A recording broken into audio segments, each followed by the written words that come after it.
Good morning, dear friends.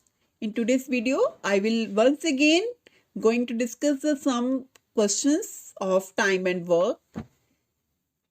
तो इसमें first question है, इसकी स्टेटमेंट क्या है? 6 men and 8 women can complete A work in 10 days.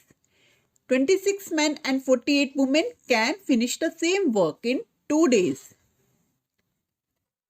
15 men and 20 women can do the same work in number of days. That means statement में क्या है कि हमने ये देखना है कि 15 men और 20 women वही सेम वर्क को कितने दिन में फिनिश करते हैं.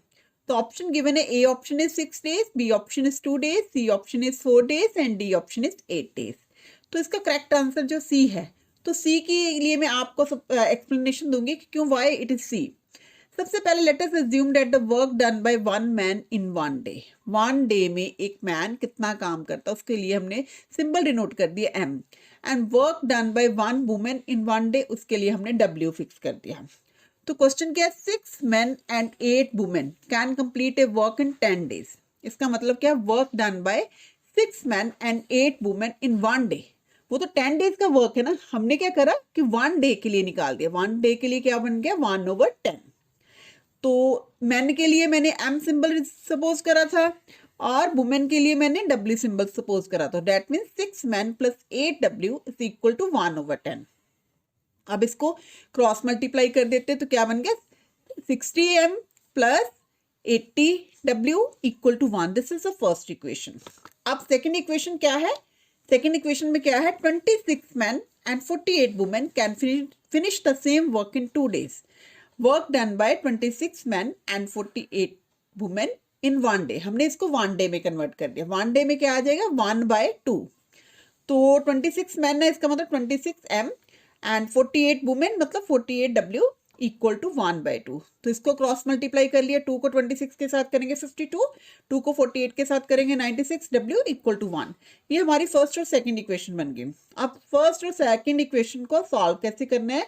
तो जब हम इसको सॉल्व करते हैं m इज इक्वल टू 1/100 और w इज इक्वल टू 1/200 आ जाता है. वो कैसे आता है? I have already solve this question like that.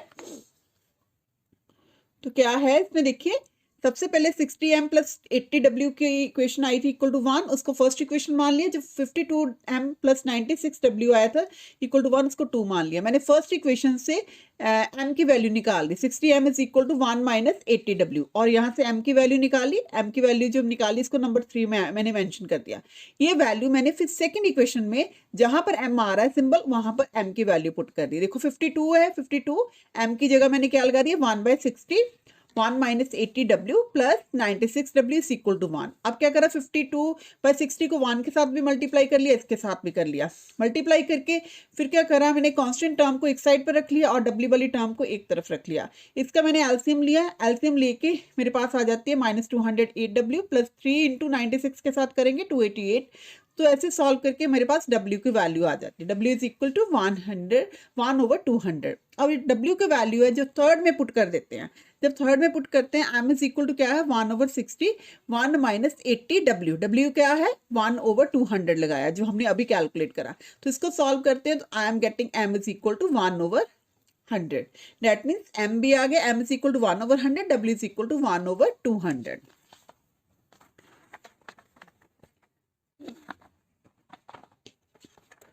अब देखिए, जो फर्स्ट क्वेश्चन में था कि मैंने यही बताया था कि m की वैल्यू कितनी आई थी हमारे पास? 1/100 एंड w की कितनी आई थी? 1/200. अब क्वेश्चन क्या है? स्टेटमेंट में क्या है? 15 men and 20 women can do the same work in number of days. तो क्या लिख दिया? Work done bye 15 men and 20 women in 1 day. 1 day के लिए हम निकाल लेते हैं 15 का 15 men 15M + 20W. तो m की जगह ऐसी स्टेटमेंट बन जानी थी हमारी 15M + 20W. तो डेट मीन्स 15 का 15 लगा दिया और m की जगह हमने वैल्यू का लगा दी 1/100. 20 का 20 लगा दिया. w की जगह हमने 1/200 लगा दी. तो इसको सॉल्व करते हैं तो ये आ जाता है 1/4. डेट मीन्स टाइम, इसका मतलब जो दोनों मिलके काम करेंगे कितना टाइम लगाएंगे? 4 days लगाएंगे. ये तो 1 day का वर्क हो गया. तो नंबर ऑफ डेज कितने हो गए? 4 days हो गए. This is the question. That means how I have calculated if the person jointly do the work. So what is the time taken?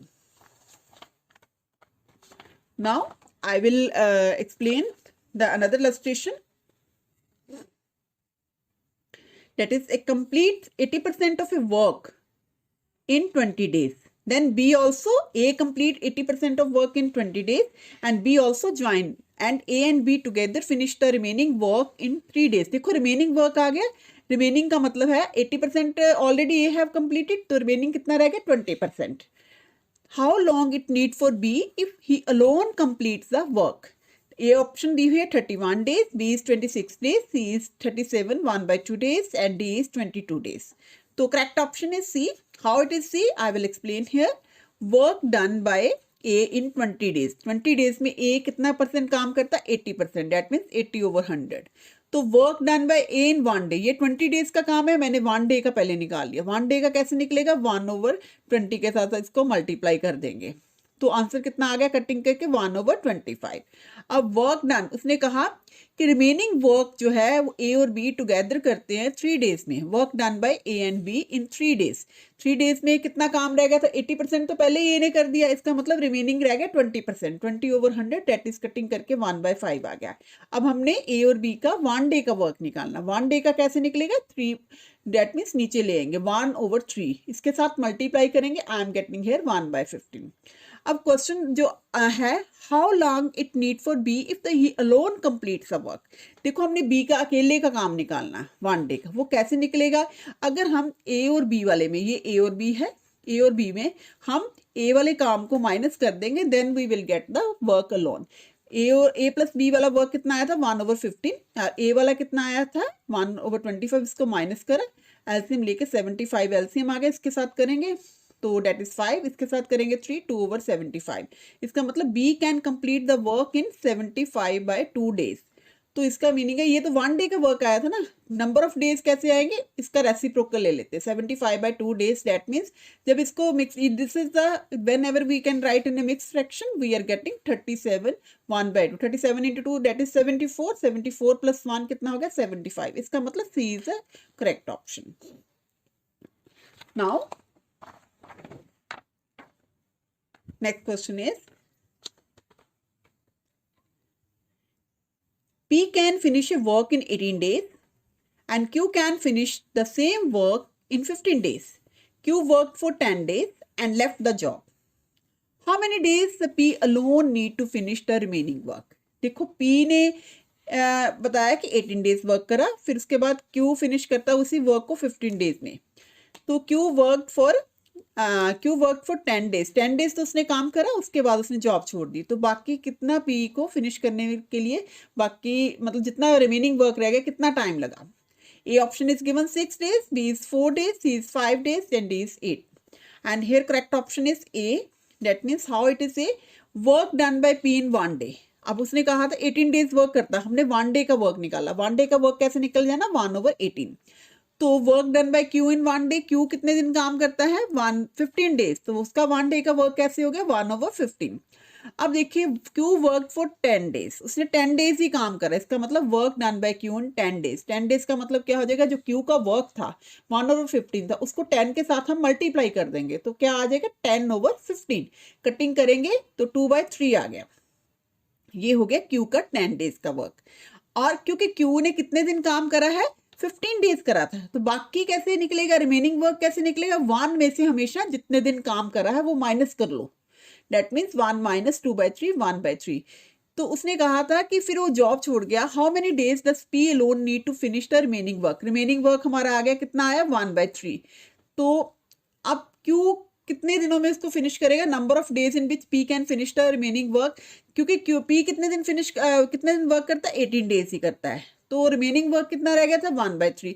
1/3 को जब 18 के साथ मल्टीप्लाई करते हैं तो वी आर गेटिंग 6 डेज. तो ये क्वेश्चन था, पहले इसका पी का 1 डे का वर्क लिख लिया, फिर हमने क्यू का लिख लिया. फिर ये था कि क्यू और पी दोनों, जो क्यू वर्क फॉर 10 डेज, उसने 10 डेज ही काम करा, 10 डेज का उसका वर्क निकाल दिया. तो बाकी उसका काम जितना बच गया है वो वर्क कौन करेगा, पी करेगा. डेट मीन्स पी कितने दिनों में करेगा, 18 डेज का दिया हुआ, 18 को रिमेनिंग वर्क के साथ मल्टीप्लाई कर दिया. Then I am getting 6 answer. That means correct option is 6. These are the questions of work and time. Thanks dear friend. Please like, share and subscribe my channel and don't forget to share with other also.